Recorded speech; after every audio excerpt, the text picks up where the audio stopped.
Okay, so practice book page 13. We're going to kind of review it. If you didn't get it back, that means you didn't turn it in to me, and you should turn it into the in basket, okay, at some point before you leave. Okay, so that, I'm going to do it on here, I think, so that you can both, so that we can show it on the screens, okay?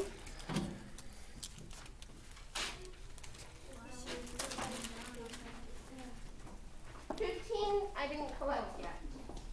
Hold on to 15. Oh.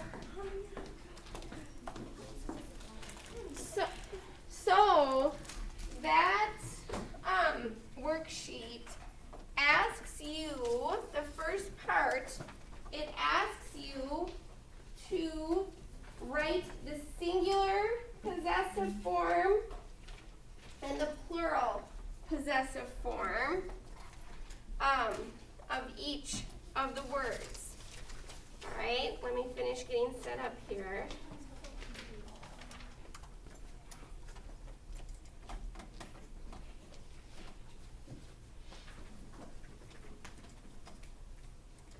You are being very patient, thank you. Keep it up, keep it up, keep it up.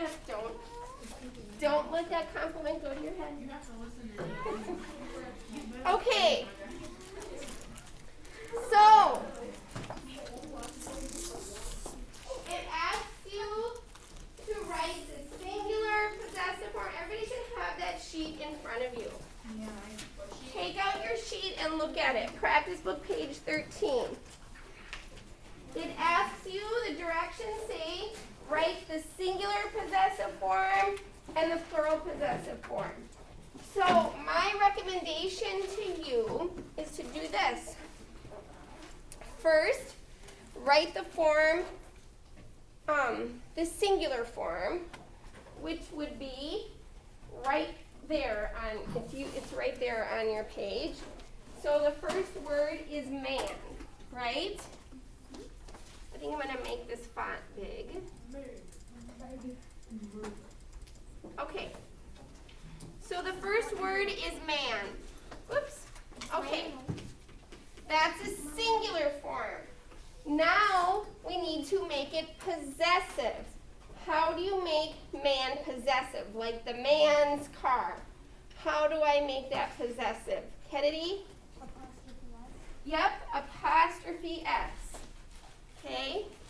Most of you got that part right. It's going to make them all capital. They don't need to be capital, okay? Where you had a little bit of trouble is on where you had to make, you also had to write the plural possessive. Turn this up so you guys can see it.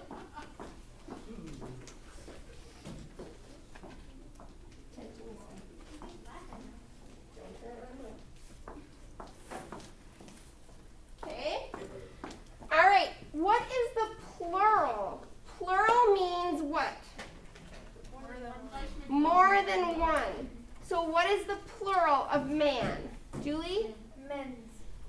Just the plural. If I was saying there are many men over there. So the plural of man is men. Now, if I'm going to do plural possessive, how do I make men possessive? Meaning the men's jackets were lying on the ground. Mary. Apostrophe S.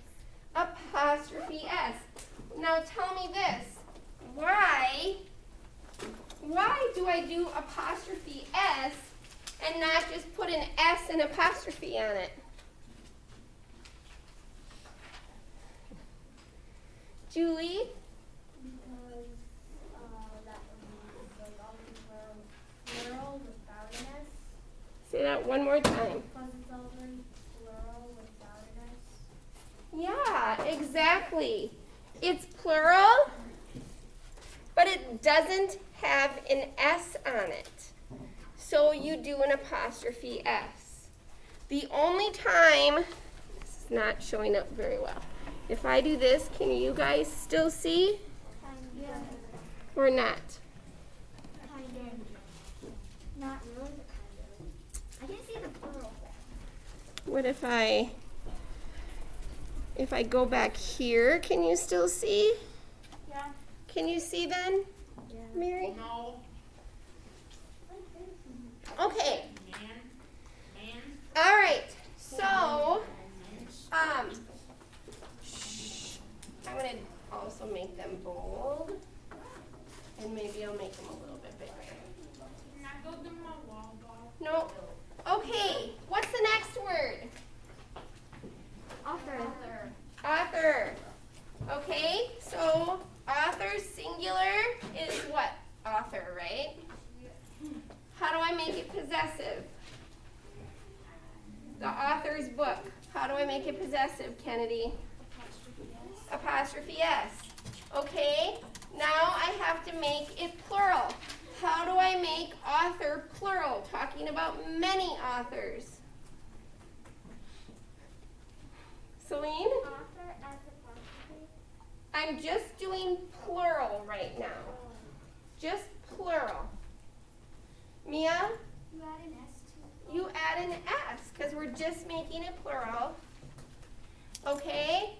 Now, I need to make this possessive. How do I make it possessive? Like now the authors own something. The author's books are read by thousands of people. Lucas? just keep the S and put apostrophe after the S. Yeah, okay, so that's one. So all you do is add an apostrophe because this word is already plural and it already has an S on the end. So I just add an apostrophe. I do not add another S. Some people were adding another S. You do not, okay? If it ends in S already and it's already plural, then you just do an apostrophe. Okay? So, what was the next word? Headdress. Headdress, Yes. like that. Yeah. Yeah. Okay, so that's one. That's singular. What if I wanted to make this possessive, meaning the headdress's jewel was Shiny. a ruby? How do I say that the headdress, something belongs to the headdress? It's possessive. Mary? Apostrophe F. Yeah, even though, why? Because this word already ends in S. Why wouldn't I just do an apostrophe, Lucas? Because it's singular. Because it's singular. Remember, you only just add an apostrophe if it's plural and it already ends in S. So this looks a little strange, but here I do apostrophe S. Okay? Now, this is a little bit trickier. So now I want to say many headdresses. Like there's lots of them. Like I'm going to the store and I want to buy a headdress and there's lots of them. I say there's a lot of headdresses to choose from. So before I'm going to make it possessive, I just want to make it plural. How do I make it plural, Julie? ES. Yep, you have to add ES to the end. All right, so now we have lots of headdresses. Avery, can you put that book away? Lots of headdresses. Now, I want to, so this is what I suggest you do is first make the word singular, then make it possessive. Make the word plural, and then make it possessive. Now, how do I make headdresses possessive? All of the headdresses, jewels, were shining brightly. Lucas.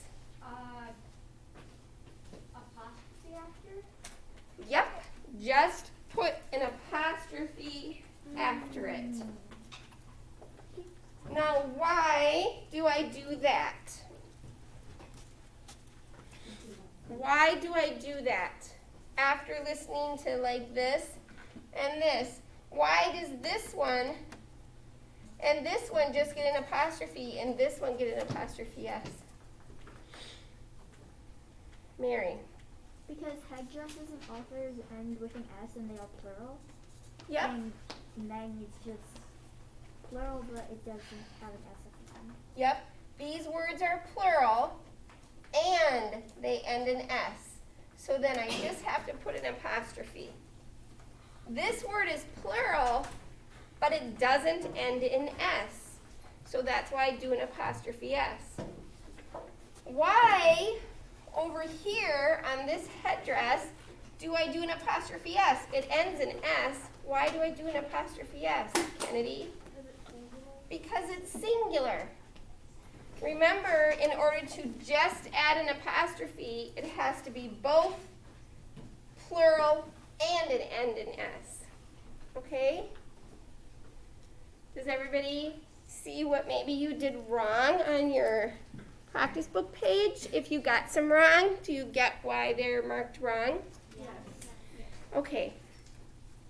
Now, you can always, if you choose, make corrections even on practice book pages and get half of your credit back.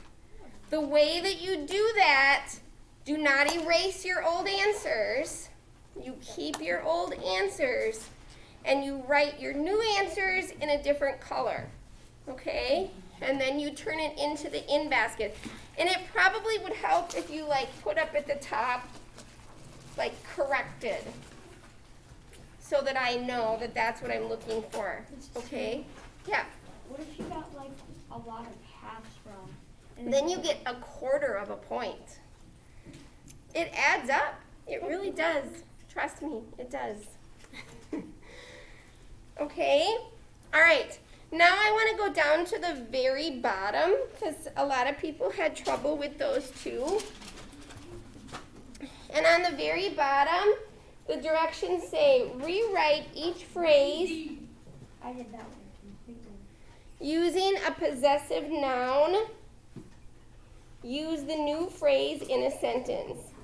So you're going to take the phrase, frustration of the traveler. So,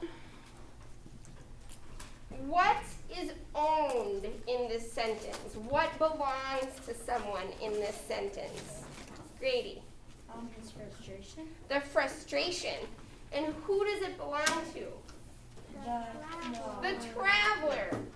So, you want to make the traveler possessive. So traveler is gonna come first. So I'm gonna actually start it as a sentence. Would it be the traveler's frustration? The travelers. And how do I make it possessive? Apostrophe S. Apostrophe S. The traveler's frustration was that he would be late for his next flight. Okay? So you put it in a sentence.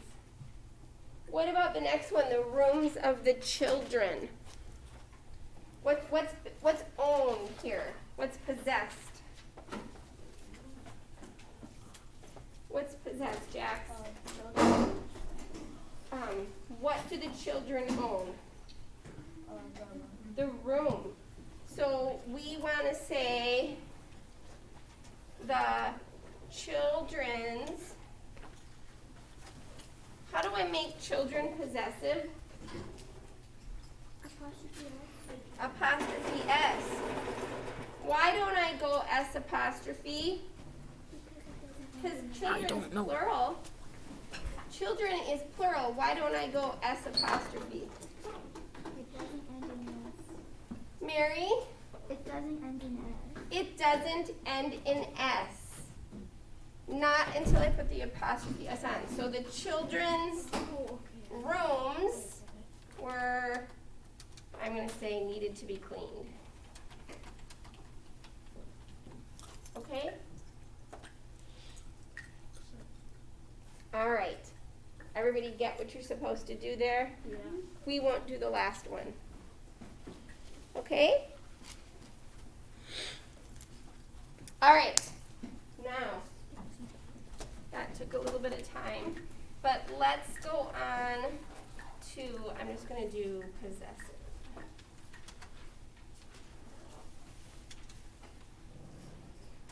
Oops.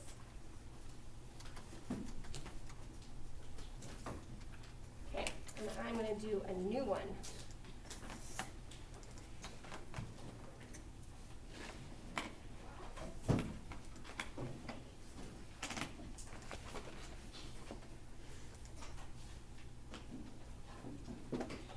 Okay, so everybody, take out your Voyages book. Where did I put mine? Over here. Everybody take out your Voyages book, and we're going to do the next lesson. And that is on page 18. Okay? I'm just going to go like this.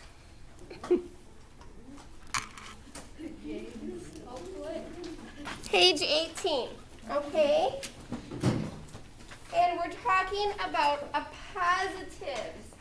Has anybody ever heard of appositives before? Raise your hand if you've heard of an appositive. You have? You have? Does anybody remember anything about them? No. Julie, what do you remember about them?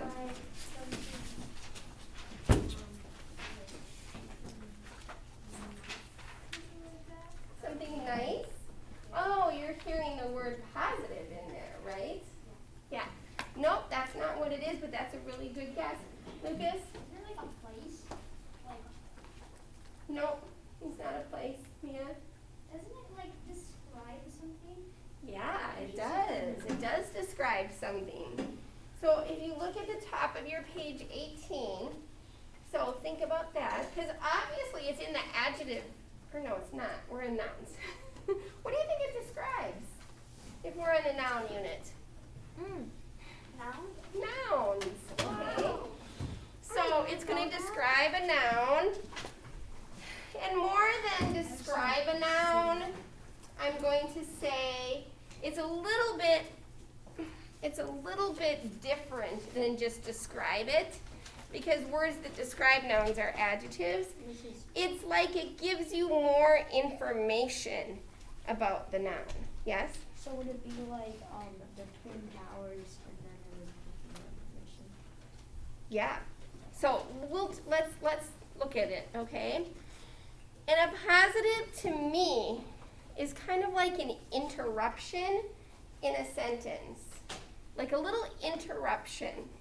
So I'm gonna like tell you something, and then I realize, oh, they might need a little more information about that word. They might not know what I'm talking about. So I give you a little bit more information in the middle of my sentence. So let's say I'm telling one of my friends about St. Joseph's School. And I say, St. Joseph's School, let's see, I have to think of a better way to say this.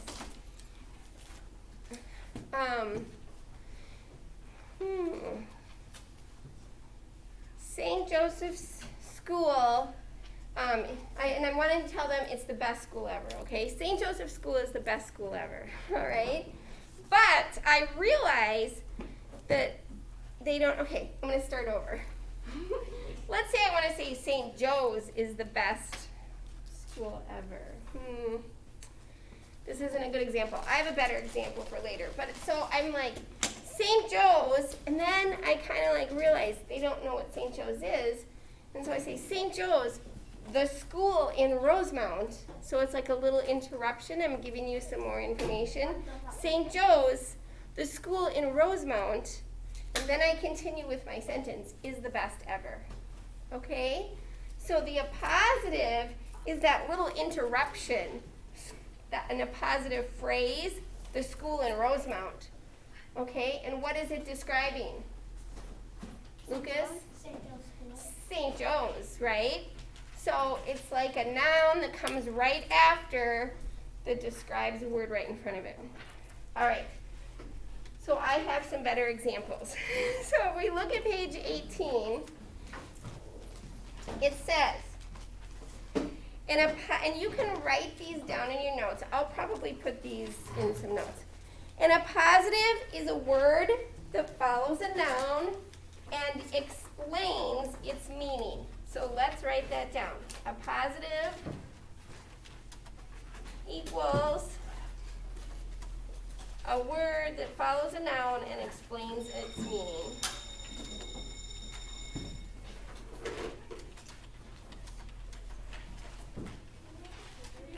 I will, just a second. Plus it's in your book. I will make it bigger, but it is also in your book.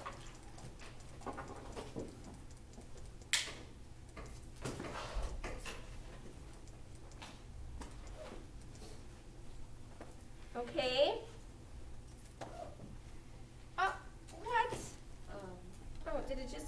I hit enter. Click undo. Yeah, look.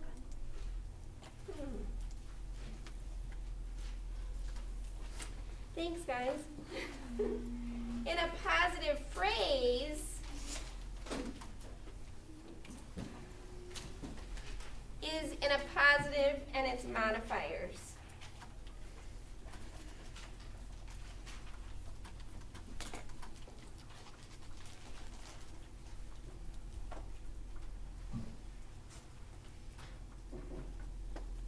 Okay, so there's an example in the book. Is everybody following along? It says, the Sistine Chapel, a famous site in the Vatican, was once called the Palatine Chapel. Do you guys hear the interruption? Yeah. You kind of can hear it, right? Yeah. So the main sentence that's there, okay, you already sharpened your pencil, so you need to go sit down. The main sentence that is there is the Sistine Chapel was once called the Palatine Chapel. That's what the main sentence is.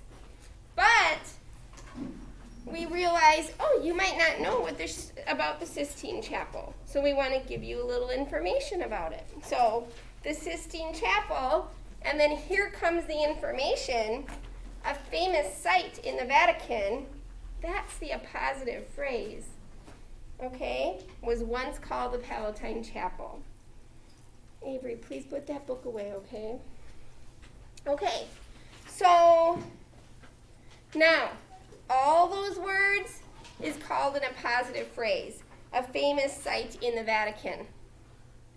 The noun in there that is talking about the Sistine Chapel is the appositive. All the words are the appositive phrase. Site is the appositive. All the words, a famous site in the Vatican, is the appositive phrase. Addie? No. Ava? Okay. Not during instruction, okay? Okay, so another way that I do this often, you guys probably don't know about my family anymore. So I have 3 daughters and I have 1 son, okay? The dog. And 2 of my daughters, actually their names could be boys' names or girls' names. One of my daughters' name is Alexandra, but Alex, and my other daughter's name is Sydney. So, I might need to explain if I'm telling someone. So let's see. So my children, Alex, Sydney, Zach, Olivia. Okay. So if I was going to tell you something about my daughter, well, Alex,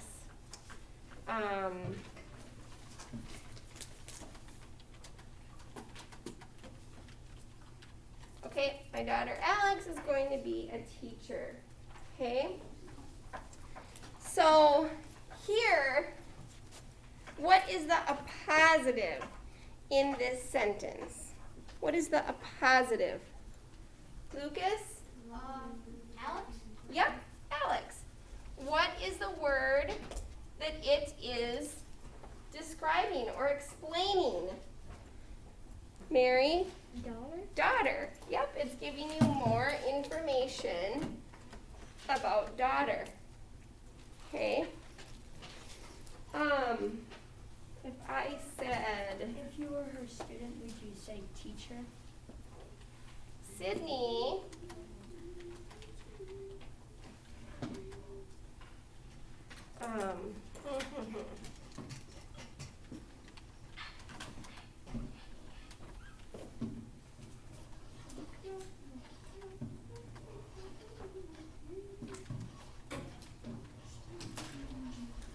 okay, if I did this one, Sydney, my daughter at St. Kate's, is a sophomore. What is the appositive in this sentence? Lucas. My daughter. Yeah, good. Just daughter. What's it explaining or giving you more information about? Mia? Sydney. Now, what is the appositive phrase in this sentence? The appositive is daughter. What's the appositive phrase in this sentence, Grady? St. Kate's? More than that. That's part of it, though. Oh, sophomore. What? Sophomore. No. Addie. My daughter at St. Kate's. My daughter at St. Kate's. That's the appositive phrase. And it is all explaining more about Sydney. That makes sense. Okay? The main thing I'm trying to tell you is Sydney is a sophomore. I just was giving you a little more information. Okay? Okay. Questions? All right. We're going to move on because there's a little bit more about appositives. Okay?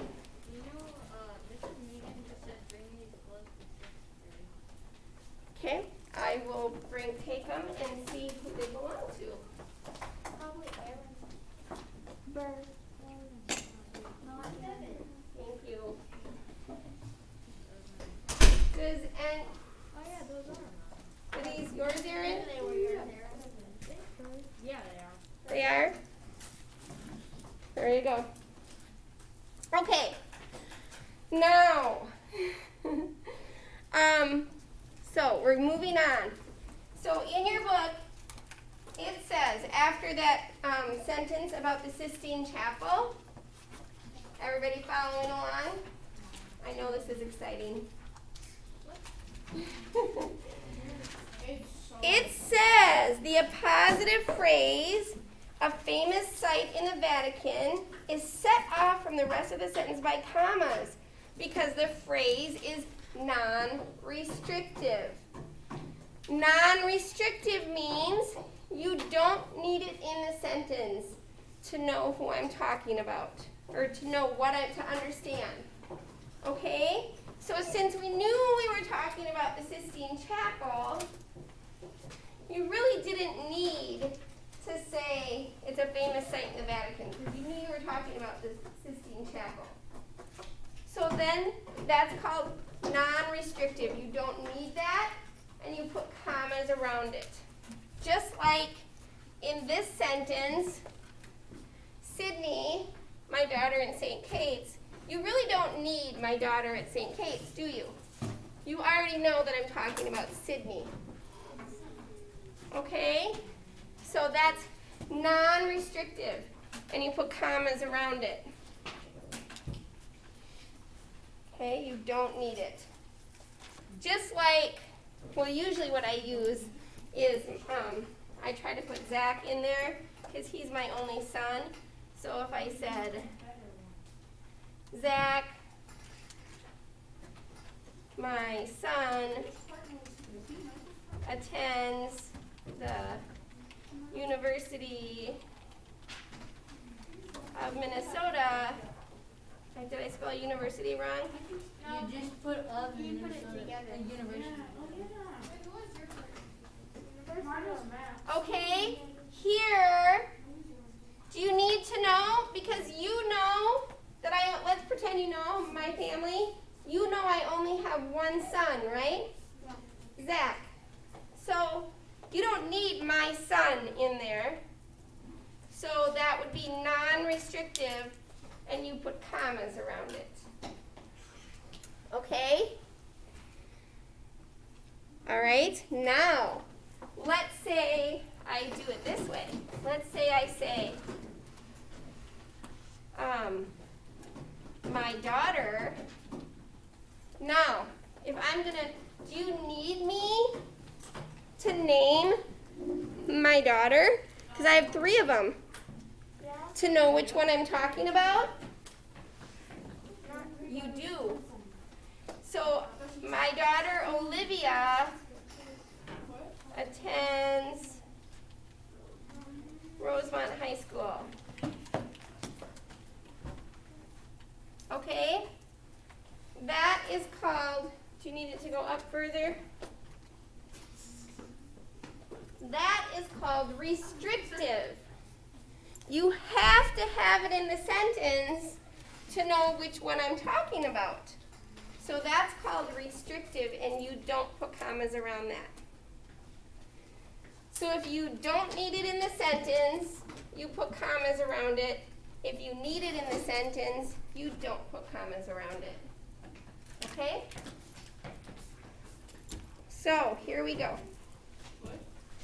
So a non-restrictive appositive or a positive phrase is not essential to the meaning of the sentence.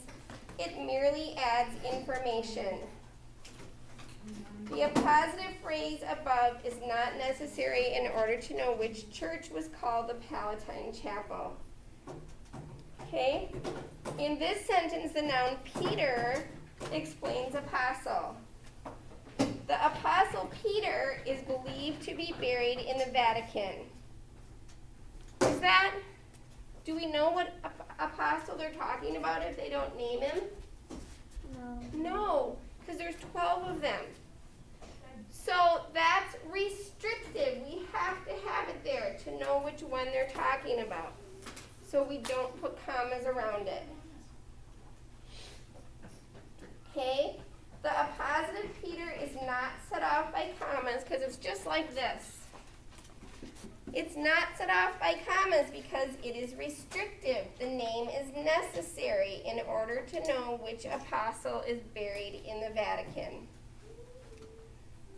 Lucas. This is kind of an off-topic question, but where's St. Kate's? St. Kate's is in St. Paul. Yep. Okay. All right. So any questions right now about restrictive or non-restrictive appositives? No? You guys are listening really well. Okay. So let's take a look. It says, read each sentence. Tell if the appositive is restrictive or non-restrictive, and explain your answer. St. Peter's Basilica, a huge church in Rome, is a popular tourist destination. First of all, what's the appositive phrase in that sentence, Isaiah? You should be looking in your book. I don't have my book. You should have this book. Ava? Aaron? Church. Karen. Well, that's the appositive. What's the whole appositive phrase? A huge church in Rome. A huge church in Rome. Is it restrictive or non-restrictive? Non-restricted. Non-restrictive. Why? Can you tell us?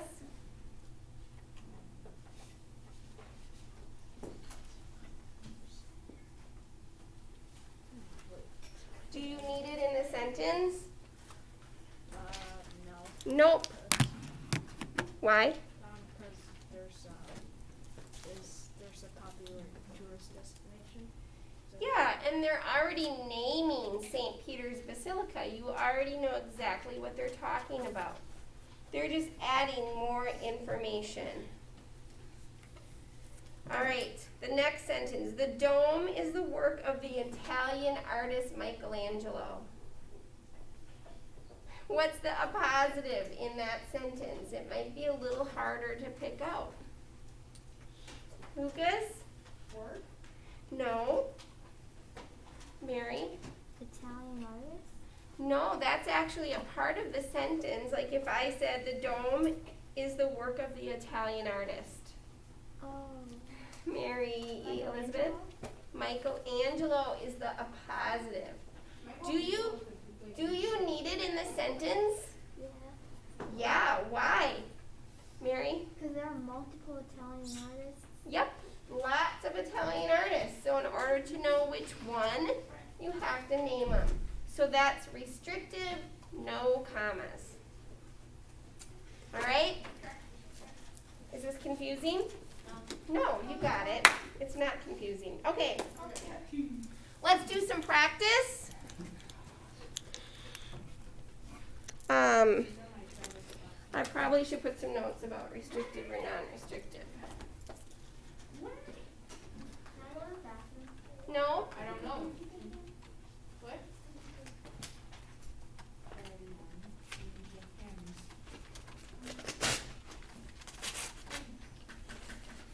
You like my cabbage pasta?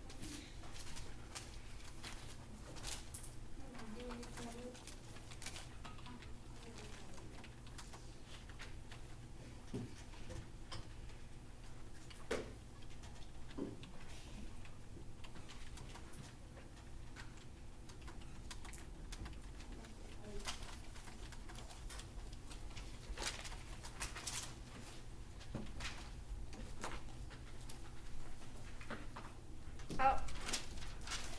I wrote that wrong. I gotta watch.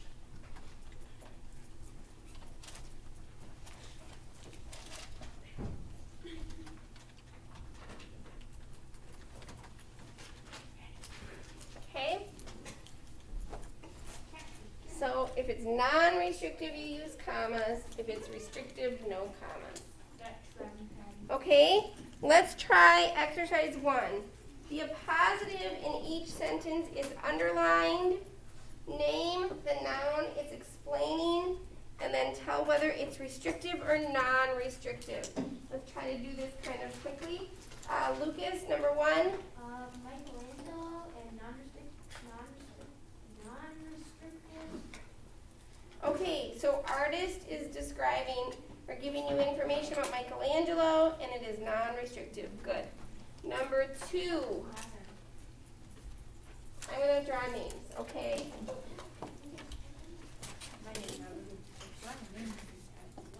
All right. Number 2, Cooper. What? Cooper, let's go quickly. Where are we? Number 2, exercise 1.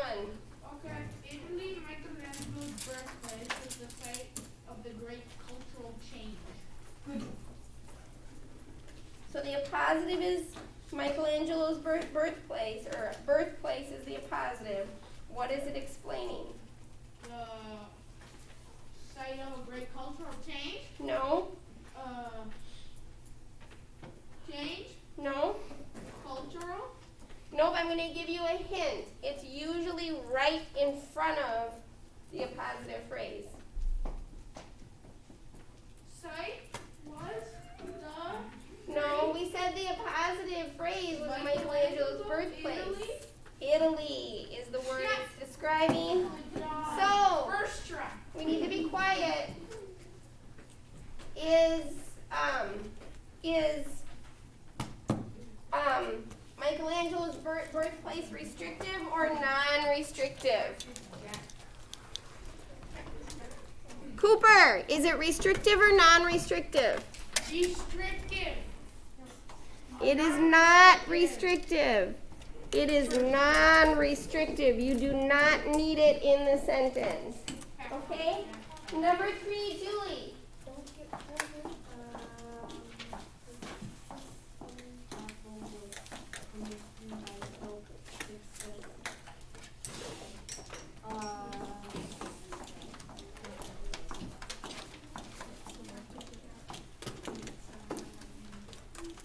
I know it's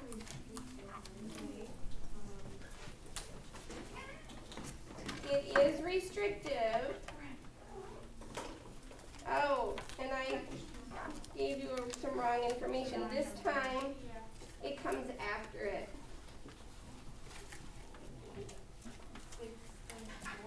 Yep, 6 is the 4th. Okay, number 4, Mary Elizabeth. Pope Julius II, the nephew of Pope Sixtus, I don't know that. The right. 4th. The 4th, had Michelangelo paint the ceiling of the Sistine Chapel. The positive is, The positive's underlined. It's nephew. the nephew. What is it explaining or describing? Pope Sixtus IV. No. Oh, Pope Julius II. Pope Julius II. It's usually right in front of it. Is it restrictive or non-restrictive?